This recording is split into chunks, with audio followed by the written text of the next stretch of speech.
بسم اللہ الرحمن الرحیم۔ السلام علیکم، میں ہوں محمد عثمان اور آپ دیکھ رہے ہیں پروگرام حرف راہ حضور مقبول جان کے ساتھ۔ ناظرین، دنیا بھر میں کرونا وائرس سے متاثرہ افراد کی تعداد جہاں بڑھ رہی ہے، وہاں پہ ایک اچھی خبر بھی آ رہی ہے کہ دنیا کے کئی ملک اس بیماری کے ساتھ ساتھ کھلنا شروع ہو گئے اور آہستہ آہستہ سرگرمیاں واپسی کی طرف گامزن ہیں۔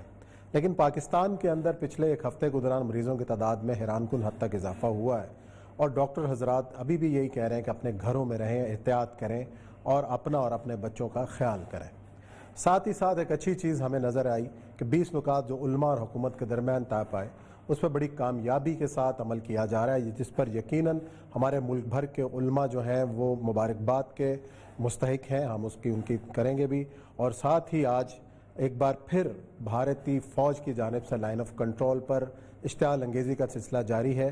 اب سے تھوڑی دیر پہلے کھوئی سیکٹر میں بھارتی فوج کی فائرنگ سے ایک بزرگ خاتون شہید ہوئیں اور ایک بچی شدید زخمی ہوئی، جس پر پاکستان نے بھارتی ناظم الامور کو طلب کر کے احتجاج بھی کیا ہے۔ اس پر بھی ہم بات کریں گے کہ ایک طرف کرونا کی وبا چل رہی ہے اور دوسری طرف بھارت ہے کہ جو اپنی جارحیت سے باز نہیں آ رہا۔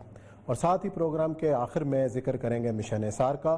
بڑھتے ہیں اپنے پہلے موضوع کی جانب، اور یہ سب باقی موضوعات پہ بڑھنے سے پہلے ہم بات کر لیتے ہیں بھارت کی کہ پوری دنیا اس وبا کی زد کے اندر ہے، خود بھارت اس سے متاثر ہو رہا ہے، لیکن اس کے باوجود بھارتی قیادت جو ہے وہ عقل کے ناخن نہیں لے رہی، اور پاکستان کی جتنی سویلین آبادی ہے اس کو رمضان المبارک کے دوران جو ہے وہ نشانہ بنایا جا رہا ہے۔ یہ کیا طرز عمل ہے؟ دیکھیں، اس وقت اس کرونا کی صورتحال میں 3 ممالک ایسے ہیں کہ جن کا رویہ کم از کم جنگ کے معاملے میں نہیں بدلا۔ ایک بھارت ہے، دوسرا اسرائیل ہے اور تیسرا امریکہ ہے۔ امریکہ نے بھی اپنی، آپ کو یاد ہوگا کہ وینزویلا کے ارد گرد اس طرح اپنی فوجیں تھیں وہ بھیجی ہیں، اس کے بغیر ایک مشن شروع کیا، اور اس کے ساتھ ساتھ اسرائیل تو وہاں پر غزہ کے ساتھ جو سلوک کر رہا ہے۔ بھارت کا بھی معاملہ یہی ہے کہ بھارت جو ہے اس وقت اس جنگ کے اندر اپنے آپ کو لگتا ہے کہ آنا چاہتا ہے۔ اس کی 2-3 وجوہات ہیں جو اس بھارت کے معاملے کے اندر۔ ایک تو یہ ہے کہ اکنامک صورتحال جو پہلے ہی بہت فرجائل تھی، اور اس کے ساتھ ساتھ جب کشمیر کا ایشو ہوا، اور اس کے ساتھ ساتھ جب ان کا جو اس کا اپنا NRC کا ایشو ہوا، تو ایک سٹینڈ سٹل قسم کی اکانومی ہو گئی تھی۔ اب وہاں پر یہ ہوا ہے کہ انٹرنیشنل کساد بازاری میں انڈیا کا مسئلہ بہت مشکل ہو جائے گا۔ اس کی 2-3 بڑی اہم وجوہات یہ ہے کہ انڈیا کے اندر جو بندہ جو کما کے کھلانے والی قوم ہے وہ ہندو نہیں ہے، وہ یا تو دلت ہیں، جن کو ہندو جو ہیں، خصوصاً برہمن ہندو جو ہیں، وہ بالکل کسی طور پہ گھاس نہیں ڈالتے۔ دوسرا یہ ہے کہ سبزی پہ، باقی چیزوں پہ، مینرل جاب کے پر 22 کروڑ مسلمان جو ہیں وہ چھائے ہوئے ہیں۔ اور تیسری بات یہ ہے کہ کشمیر اور باقی، اب ہونا یہ ہے کہ وہ جو اوپر امپائرز بنی ہوئی ہیں یہ گرنا شروع ہو جائیں گی، جس میں استدارت ہے امبانی بھی گرے گا تو دوسرا بھی گرے گا۔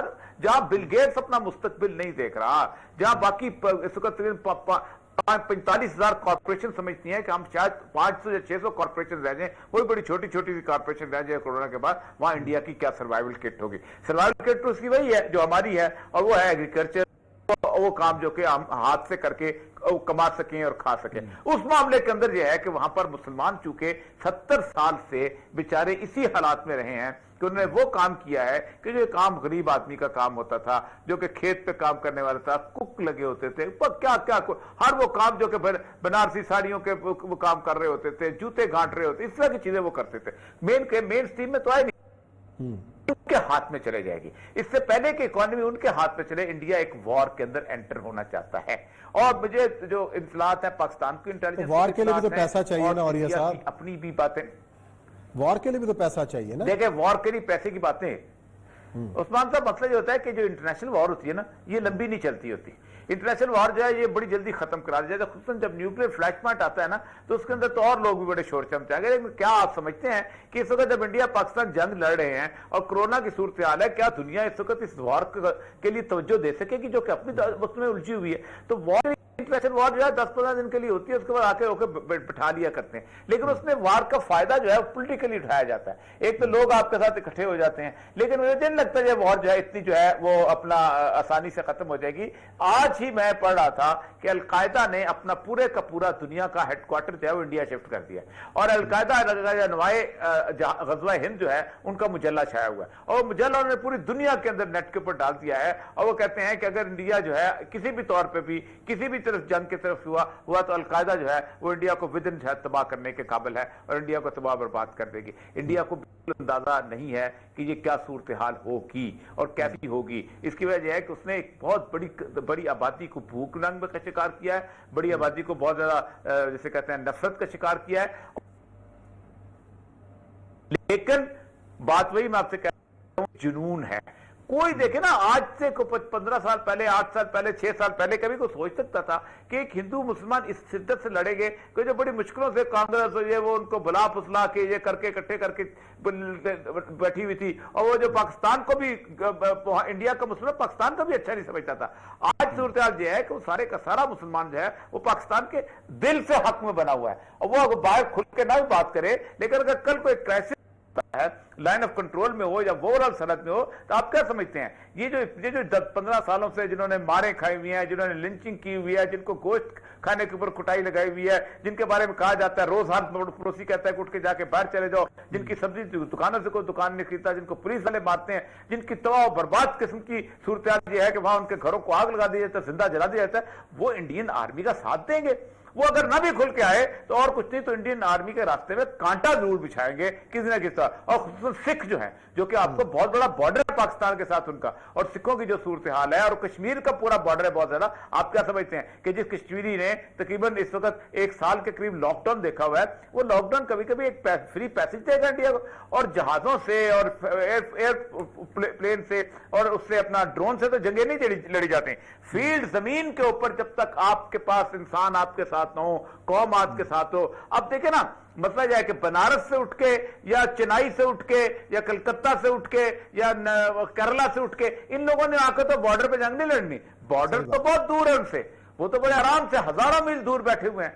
کلکتہ کا بندہ جو کہ ہگلی کے علاقے کے اندر بیٹھا ہوا ہے, اس کو کیا دلچسپی ہے کہ پنجاب کے بارڈر میں لدھیانہ میں کچھ ہو رہا ہے یا امرتسر میں کچھ ہو رہا ہے یا جموں میں کچھ ہو, اس کو کوئی دلچسپی نہیں. اور اس کے بعد یہ ہے کہ جہازوں کی پرواز باقی ساری چیزیں بھی وہ اسی علاقے تک محدود ہوگی. زمین یہی تپنی ہے, اور یہ تپنے والی زمین جو ہے یہ انڈیا کے خلاف ہے, اس طرف سے بھی خلاف ہے اور اس طرف بھی خلاف ہے. تو یہ بھارت کی قیادت سوچتی کیوں نہیں ہے کہ جب یہ چیزیں شروع ہوں گی بھی تو ہمارے ہاتھ میں کوئی چیز نہیں رہنی, تو پھر جان بوجھ کے اس میدان میں اترنا اور پورے جو ملک کو جنگ میں جھونکنا کہاں کی عقل مندی؟ دیکھیں, اگر آپ کبھی بھارتی معاشرے کا مطالعہ کریں نا تو بہت آپ کو حیرانی ہوگی. ایک ایسا عجیب و غریب قسم کی, ایک نان سائنٹیفک قسم کی صورتحال ہے وہاں پر. آپ خود سوچیں کہ مذہب ان کا بالکل مختلف اور طرح کی چیز ہوگا, لیکن ان کے جو پریکٹسز ہیں وہ بڑے میتھولوجیکل ہیں. مطلب اگر 5 منٹ شادی لیٹ ہو جائے, مہورت لیٹ ہو جائے تو مسئلہ ہو جاتا ہے. اس لیے کہ اب میں وہاں گیا ہوں, وہاں جو ہے جے پور میں جنتر منتر ان کے مین جگہ ہے, اور جنتر منتر میں وہ بیٹھ کے وہ سارے کے سارے جو ہے آج سے صدیوں پہلے بنایا گیا تھا, جہاں ستاروں کی موومنٹ دیکھتے تھے اور یہ کرتے تھے. ان کے پنڈت جو ہیں وہ کنڈلی نکالتے ہیں پیدا ہوتے ہی, بعد میں بھی, آگے بھی, پیچھے بھی. کوئی ایک جگہ ایسی نہیں کہ جنتری دیکھے بغیر چلتے نہ ہوں. اب اس طرح کی صورتحال میں اگر آپ دیکھیں کہ ان کا بڑے بڑے لوگ جو ہے جو کہ سمجھتے اس پہ بلیو کرتے ہیں. آپ سوچیں کہ میں ڈی جی آرکیالوجی کے پاس بیٹھا ہوا تھا, وہ خود جب پورے کا پورے کیلکولیشنیں کرتا تھا اور بڑے زیچے بنایا کرتا ہے, اس طرح کئی لوگ ان کا ہر ایک کرتا ہوتا ہے. ان کو کسی نے کہہ دیا ہوا ہے کہ آخری جو کلیوگ کی جنگ ہے پاکستان سے آپ لڑیں گے, اور یہ 2014 سے ان کو کہا جا رہا ہے.